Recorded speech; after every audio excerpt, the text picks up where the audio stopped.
Hey everyone, welcome back to my channel. Today I want to talk about language.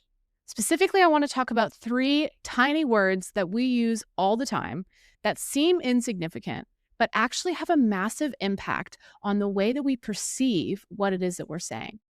I have noticed that when I pay attention to these words and I make a small intentional shift with each one, my body reacts differently, my level of commitment changes, and what feels possible for me shifts.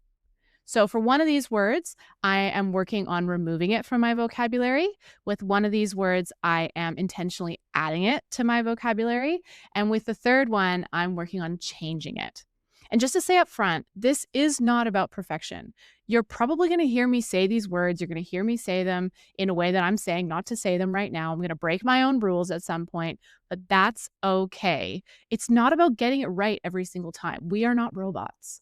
It's about awareness and it's about intention. And for me, I can say wholeheartedly that I am making a very conscious intention to use these words in a way that makes sense for me. And that's making a massive difference for the way that I am perceiving the world and also perceiving myself.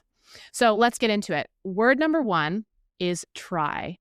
And what I am doing with this word is removing it. This is one of the biggest shifts that I've made. And it seems small, but it really, really does make a difference. What does the word try do for us? The word try essentially creates an emotional exit ramp. It allows us to partially commit to something without having to feel like we're going all the way 100% in. It softens our sense of responsibility before we even start doing what we say that we're going to do. So this might sound like, oh yeah, I'm going to try and do better at X, or, I'll give it a go, or, I tried this, but it didn't really work out. And this is important because essentially what we're doing here is we're kind of robbing ourselves from the opportunity to go all in and to see what could happen if we really backed ourselves. When we say the word try, we're not giving ourselves that opportunity. We are essentially we're robbing ourselves. And I learned this back when I was in high school. I went to this random leadership camp called Empowered, and it was really intense. What I remember from this camp was that they yelled at us a lot. They made us do a lot of public speaking, and we were not allowed to use the word try. And for whatever reason, 13 or 14 years later, this lesson has really stuck with me. And I haven't been perfect at it. Let me just say, there have been lots of times when I have said try, but I have like an actual reaction in my body when I say it now. I think because I was yelled at so much for those 2 or 3 days, anytime I did say it.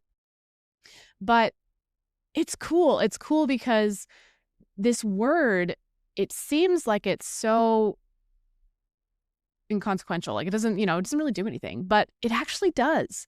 It does because it protects us from being disappointed, but it also protects us from fully showing up for other people and fully showing up for, arguably, most importantly, ourselves. So what I'm doing here is I'm replacing the word or the phrase I'll try with I will or I won't. And sometimes I catch myself and I'll say I'm going to try, and then I go, no, I will do this. And so this has been interesting, really interesting to kind of come back to after a long time since I first learned about it. But it does make a really big difference. And as much as I can, I am not using this word anymore, especially when it comes to doing something for the first time, or taking on a new project, or maybe working on a skill that I know that I'm not very good at. It's like a cop-out to be like, I'm just gonna try and do it, and if it doesn't work out, then whatever. It's like, oh, well, it's not a big deal. Whereas if I say, I will do this, like even just that difference, like I feel it. I don't know if you can hear it, but I really feel a difference when I say I'll try. I'll try to get better at talking about my feelings versus I will get better at talking about my feelings. That's a pretty big difference. So that's number one. Word number two is yet. And this word I have added to my vocabulary. What happens when we don't have the word yet? When the word yet isn't included in the way that we talk, a lot of times statements can become very closed. It allows us to, or not allows us, but essentially it keeps us in this sort of fixed sense of our identity. It allows us to talk in certainties, to be clear and certain about something that doesn't actually need to be clear and certain. So this could sound like, I can't paint. That's something that I used to say for most of my life. Or I can't speak in front of people. I can't show up on social media. I can't do Facebook ads. Could be anything. But when we add the word yet, it creates this sense of possibility, of potential, of, okay, well, I can't paint yet. All of a sudden you're like, oh, yet. Okay, so that sounds like then there is a reality in the future where I might be able to paint, or maybe I'll take a class, or maybe I'll actually get really good at painting and I'll start getting so good that I can sell my paintings. I don't know. I mean, that might be going way over the top, but who knows? When you add the word yet, you create possibility and you introduce learning instead of judgment. Instead of going, I can't paint. It's just not something that I do, to I can't paint yet. So one day I might start. One day I will get better, or, not even one day, could be today. And so this for me really came up when I started challenging things that I had always said that I couldn't do. So painting was one of them. Another one was running. Another one was swimming. And each time when I added the word yet, it again changed how it felt in my body. And suddenly it was almost like I had permission to just do it. And I almost said the word try then, to just do it and to just, even just a little bit, right? Like when I started swimming a couple of years ago, I could barely swim 25 meters without being so exhausted. Like I remember I had to take a break at the end of every single length because I was so exhausted. But I also remember saying, I can't do this very well yet. I can't do 2 lengths yet. And then within a week, probably even less than that, I could. And then by the end of that month, I was able to do a couple of Ks back and forth with very, very little stopping. And so for me, it just gave me an awesome reframe from this fixed identity of there's things I can do and there's things I can't do, to there's things I can do well and there's things that I can't do well yet. So yet doesn't promise that you're going to be successful or that you're going to be amazing or that you're going to make it your new career, but it's not really about that, is it? It's about creating space. It's about creating opportunity for you to step outside of the story that you've always told yourself. This is who I am. This is what I do. This is what I can't do. This is how I operate. And instead going, okay, these are the stories that I've told myself. These are the things that I have done so far. But there's this other thing that I've always really wanted to start, but haven't yet. And so now I'm going to, because I can, because I've added this word that opens it up to any kind of possibility. And I love that. I think that's really cool. So that's word number 2. And the final word is the word but. And this one is about changing the word. So we're not getting rid of the word but, and we're not adding a different word, or we're actually changing it. And we're going to change it to the word and. So we're changing the word but to and. What the word but does is that it cancels whatever comes before it. It closes the statement. It reinforces whatever limitation you're putting on whatever the situation is. So this could sound like, I want to post on social media, but, or I'm excited, but, or I'd love to meet up, but, so every single time it's closing down the statement. It's not opening any kind of other opportunity. So what we want to do here is we want to replace the word but, and what I have been doing is replacing the word but with and. And this allows 2 things to be true at the same time. So I'm scared to post on social media, and I'm going to take one step anyway. I don't know how to do Facebook ads, and I'm going to find help. See how it's different? This really clicked for me. Recently, I heard Layla Hormozi talking about it, but this comes back to when I actually did some improv training a whole bunch of years ago. And one of the principles that they talk about in improv is yes and.